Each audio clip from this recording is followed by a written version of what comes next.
अस्सलाम वालेकुम students, welcome back to Ascent Point. अच्छा बेटा, पहले वाला जो सॉल्व किया था वो भी 2017 का था, ये भी 2017 का है। वो भी ग्रुप वन का था, ये भी ग्रुप वन का है। लेकिन बेटा दोनों में डिफरेंस ये है कि वो और क्वेश्चन पेपर था, ये और है। अब आप कहेंगे सर 17 के दो किस तरह हो सकते हैं। तो बेटा बस यही समझ लें कि होता है ना कि बोर्ड में तीन चार टीचर्स पेपर बनाते हैं तो एक सिलेक्ट होता है। तो ये अब वो पेपर है जो शायद बोर्ड के पेपर में नहीं आया, लेकिन वो टीचर्स ने बना के दिया था। तो अगर आपने इस तरह का कोई भी पेपर वगैरह डाउनलोड करने हैं तो मैं नीचे डिस्क्रिप्शन में लिंक दे दूंगा पिंडी बोर्ड के। आप सारे पास पेपर वहाँ से डाउनलोड कर सकते हो, विद एमसीक्यूज़ होंगे और विद सब ऑब्जेक्टिव सब्जेक्टिव दोनों होंगे। चलें स्टार्ट करते हैं इसे भी। फर्स्ट है the coulomb force experienced by unit positive charge placed at in electric field is called. बेटा ये पहला ये कह रहा है कि एक यूनिट पॉजिटिव चार्ज है, ठीक है, इलेक्ट्रिक फील्ड में पड़ा हुआ है, तो उसके ऊपर कौन सी फोर्स लगेगी, कौन सी। तो कूलम इलेक्ट्रिक चार्ज है तो इसको बेटा इलेक्ट्रिक फोर्स भी बोलते हैं और कूलम फोर्स भी बोलते हैं। तो कूलम फोर्स टिक करेंगे, लेकिन याद रहे ये रिड्यूस सिलेबस में नहीं है, टॉपिक नहीं है, तो इस वजह से इसे नहीं करना। नेक्स्ट है सेकंड, कहता है कि the unit of R C is, ये भी फर्स्ट चैप्टर से है, बिल्कुल एंड में से। आर सी की यूनिट क्या होती है निकालते हैं। आर रजिस्टर है, सी कैपेसिटर है, आपने पढ़ा है V is equal to I R. यहाँ से आर की वैल्यू निकालें तो क्या होता है वी बाय आई। तो मैं यहाँ पे पुट करूँगा V by I multiply C है कैपेसिटेंस, हमने पढ़ा हुआ है Q is equal to C V. तो यहाँ से जब मैं सी की वैल्यू निकालूंगा तो सी की वैल्यू आएगी क्यू बाय वी, ये सी की वैल्यू। तो यहाँ पे पुट करेंगे Q by V, V V से कैंसिल हो गया, तो क्या बचा क्यू बाय आई। अब क्यू बाय आई क्या है, ये तो मुश्किल सी चीज़ है, कंफ्यूज ना हो। करंट की क्या वैल्यू है, फार्मूला क्या होता है करंट का, current I is equal to Q by T. तो यहाँ से टी की वैल्यू निकाल लेते हैं, वो क्या हो जाएगी क्यू बाय आई। तो ये Q by I R C के इक्वल था, और आर सी किसके इक्वल है क्यू बाय आई के, और क्यू बाय आई किसके इक्वल है टी के। तो टी टी क्या है टाइम। तो क्या पता चल रहा है कि the unit of R C is, R C की क्या यूनिट होगी, आर सी किसके इक्वल आ रहा है टाइम के। तो टाइम की यूनिट क्या होती है सेकंड। तो ऑप्शन बी को टिक करेंगे। थर्ड है Kirchhoff first law is manifestation of the law of conservation of, के पहला लॉ जो है वो किस लॉ को बयान करता है, law of conservation of mass, energy, momentum या चार्ज। तो बेटा जो पहला लॉ है वो ये कहता है ना कि अलजेब्रिक सम जीरो है करंट का। तो अलजेब्रिक सम करंट का जीरो है, तो करंट किसकी वजह से होता है चार्ज की वजह से। तो हम यहाँ पे ऑप्शन डी को टिक करेंगे, डी ऑप्शन जो है वो राइट आंसर। फोर्थ है electrical energy is measured in, electrical energy किस में मेजर करते हैं इलेक्ट्रिकल एनर्जी। तो पहला लिखा हुआ है जी kilowatt, horse power, kilowatt hour और वाट। इसमें बेटा सबसे पहली चीज़ तो ये देखें, स्टूडेंट्स कंफ्यूज हो जाते हैं कि यार ये सारे सेम ही है, मिलते जुलते हैं। वाट सब में आया हुआ है, जिसमें वाट नहीं है तो उसमें पावर है, तो हॉर्स पावर को टिक कर देते हैं। ज़रा तवज्जो देना, पावर की यूनिट होती है वाट। पावर का क्या फार्मूला होता है rate of doing work, power की यूनिट होती है वाट।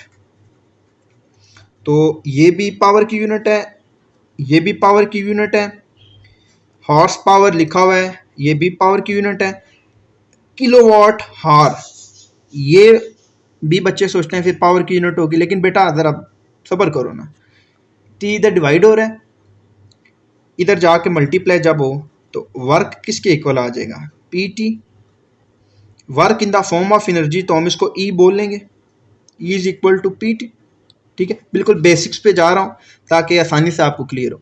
अब पी की क्या यूनिट होती है वॉट, टी क्या है टाइम, टाइम की क्या यूनिट होगी सेकंड। तो वॉट सेकंड किसकी यूनिट बनी एनर्जी की। तो यहाँ से बेटा देखें ये लिखा हुआ है किलो वाट, किलो तो एक प्रीफिक्सेस है ना 10 पावर 3, तो किलो वाट हार जो है ये यूनिट है एनर्जी की। तो यहाँ से क्लियर हो जाए, जब भी वाट के साथ हार आएगा, सेकंड आएगा या मिनट आएगा, तो वो यूनिट एनर्जी की होगी, वो पावर की यूनिट नहीं होगी।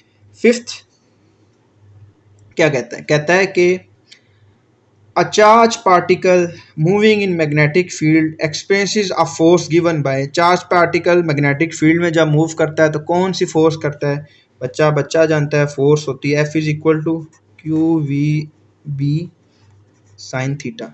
तो यहाँ पे राइट आंसर ए है, एक चार्ज पार्टिकल पे, और कंडक्टर के ऊपर क्या लिखती है, I L B sine theta, ये कंडक्टर पर लगती है। ये रिपीट हो चुका है, इससे पहले कंडक्टर का आया था 18 में मेरे ख्याल से, अब 17 में चार्ज वाला आ रहा है। तो टॉपिक देख लें, दोनों सेम ही हैं तकरीबन। The SI unit of induced EMF, तो सिर्फ ईएमएफ की अगर हम डेफिनेशन करें तो हम कहते हैं कि ये अमाउंट ऑफ वर्क डन होता है per unit charge, amount of work done per unit charge from low potential to high potential. Low से हाई की तरफ अगर हम काम करते हैं बैटरी में तो उसको क्या कहते हैं, ईएमएफ कहते हैं। फिलहाल मैं इंड्यूस की बात नहीं करता। तो बेटा W ओवर Q क्या बनता है, जॉउल ओवर कूलम, जो वोल्ट के इक्वल होता है। तो इंड्यूस्ड ईएमएफ की भी आप बात करें तो वो भी यही होता है, इंड्यूस्ड ईएमएफ। ठीक है, इंड्यूस का मतलब सिर्फ ये है कि वो खुद ब खुद इंड्यूस हुआ किसी चीज़ की वजह से बन रहा है। तो यहाँ पे ये W ओवर Q की यूनिट क्या होती है, W की जॉउल, और Q क्या है, चार्ज कूलम। जॉउल ओवर कूलम किसके इक्वल होता है, वोल्ट के। तो यहाँ से वोल्ट वाला हम करेक्ट करें। अगर आपको ये नहीं पल्ले पाड़ा तो आसान सी बात है बेटा, आपने चैप्टर नंबर 1 में पढ़ा है कि जो पोटेंशियल होता है वो होता है W/Q, और पोटेंशियल V है तो इसकी यूनिट वोल्ट होती है, सीधी सी बात है। तो यही इक्वल ईएमएफ के भी है, ये हाई से लो की तरफ होता है, ये लो से हाई की तरफ होता है, दोनों की सेम यूनिट है। सेवंथ पे बात करेंगे। सेवंथ क्या कहता है, सेवंथ कहता है कि if we make the magnetic field stronger, अगर हम मैग्नेटिक फील्ड को स्ट्रोंगर बनाना चाहते हैं, if we make the magnetic field stronger, अगर हमारे पास मैग्नेटिक फील्ड स्ट्रोंगर है, the value of induced current is, अगर मैग्नेटिक फील्ड स्ट्रोंगर बन रही है तो जो इंड्यूस्ड करंट होगा तो वो भी क्या होगा।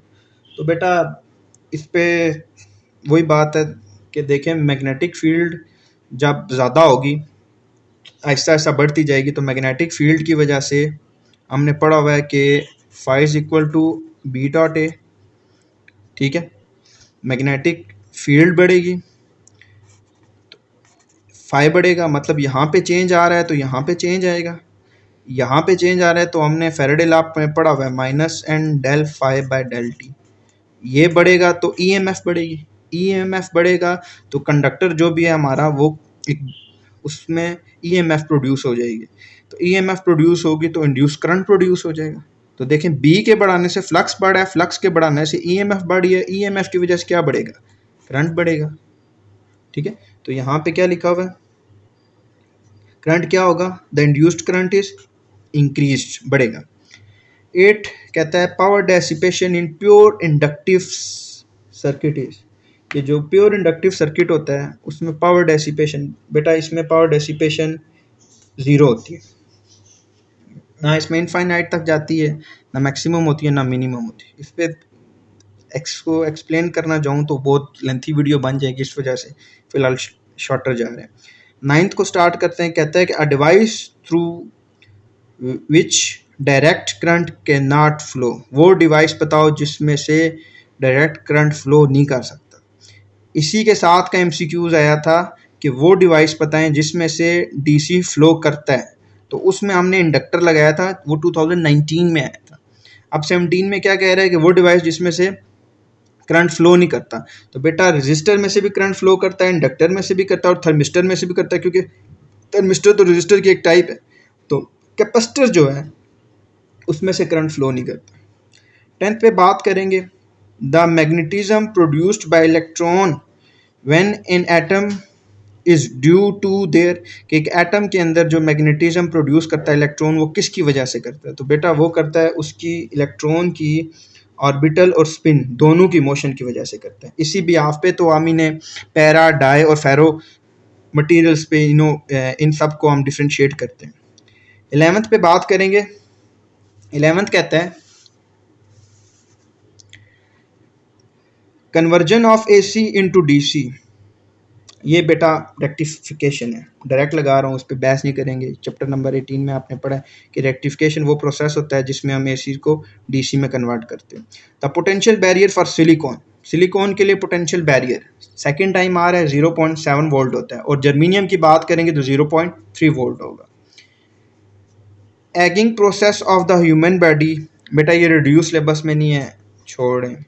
14 पे बात करेंगे due to annihilation of electron and positron the number of photon produce in. अब ये बेटा पहले आ चुका है, पहले ये आया था कि अगर इलेक्ट्रॉन का रिएक्शन पॉजिट्रॉन के साथ हो रहा है, पहले ये आया था कि इलेक्ट्रॉन पॉजिट्रॉन के साथ जब रिएक्ट करेगा तो क्या बनाएगा, तो उसमें फोटोन हमने टिक किया था और हमने कहा था 2 फोटोन बनेंगे। अभी भी वही पूछ रहा है कि इलेक्ट्रॉन पॉजिट्रॉन के साथ जब मिलेगा तो कितने नंबर ऑफ फोटोन्स बनेंगे, 2 नंबर ऑफ फोटोन्स बनेंगे। 15 वाला है चैप्टर नंबर ये 20 से है कि helium neon laser discharge tube contain neon. Helium और नियॉन, जब हीलियम नियॉन लेज़र बनती है तो उसमें नियॉन कितने परसेंट होता है, बेटा नियॉन उसमें 85% होता है, ठीक है, सॉरी नियॉन 85% नहीं होता, हीलियम होता है 85% और इसमें 15% होता है नियॉन, ठीक है, क्योंकि नियॉन का साइज़ बड़ा होता है, हमारे पास हम हीलियम इस्तेमाल करते हैं तो हीलियम की गैस होती है, इस वजह से 85%। राइट आंसर 15 का क्या है, 15% है। 16 पे बात करेंगे the number of protons in any atom are equal to the number of, reduce syllabus में नहीं है, छोड़ देते, लेकिन इसका इलेक्ट्रॉन होगा। 17 पे बात करते हैं, रिड्यूस सिलेबस में नहीं। Geiger Muller counter can be used to detect, Geiger Muller counter ये किसको डिटेक्ट करता है, ये अगर बेटा आपको नहीं भी याद, तुक्का ही अगर लगाएं किसको करेगा डिटेक्ट, तो याद रहे कि आपने काउंटर्स जितने भी पढ़े या डिटेक्टर्स पढ़े वो आपने चैप्टर नंबर 21 में पढ़े, और चैप्टर नंबर 21 में हमने ज़्यादातर जो भी हम बात करते हैं वो हम रेडिएशंस के रिकॉर्डिंग करते हैं, न्यूक्लियस के चैप्टर है न्यूक्लियर फिजिक्स 21। तो इस हिसाब से चार्ज नहीं है, मैस नहीं है, मैस चार्ज और मैस न्यूक्लियर रेडिएशंस के साथ काम करते हैं। ये पेज नंबर आपका बुक का 235 है, उसकी फर्स्ट लाइन में यही चीज़ लिखी हुई है, ये आप वहाँ से देख सकते हैं। बहुत बहुत शुक्रिया बेटा वीडियो को देखने का। अस्सलाम वालेकुम।